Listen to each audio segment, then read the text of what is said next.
Sesame seed में फाइटोएस्ट्रोजेंस पाए जाते हैं जो कि सिमिलर होता है एस्ट्रोजन हार्मोन की तरह। यह आपके हार्मोन लेवल को रेगुलेट करता है। इसके अलावा वो ख़वातीन जो अपने मेनोपॉजल स्टेज पे चली गई हैं, यानी उनमें जो है वो नेचुरली पीरियड्स आना बंद हो गए हैं, उनमें एस्ट्रोजन लेवल जो होता है वो डिक्लाइन हो जाता है, तो ये उनमें हॉट फ्लैशेस को कम करने में मदद देता है। इसके अलावा भी और भी बहुत सारे मेनोपॉजल सिम्टम्स हैं, ये इसको भी दूर करता है, जैसे कि हड्डी का कमज़ोर होना। उनमें ऑस्टियोपोरोसिस की शिकायत जो है वो बहुत ज़्यादा होती है।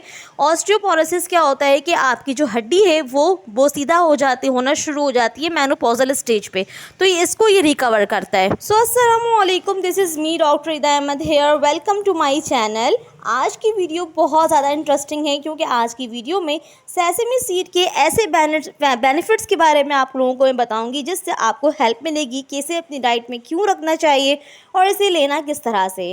चैनल पर न्यू है तो चैनल को सब्सक्राइब कर लीजिए, साथ साथ बेल आइकन लाजमी प्रेस कर लीजिए ताकि मेरी हर नोटिफिकेशन आप तक पहले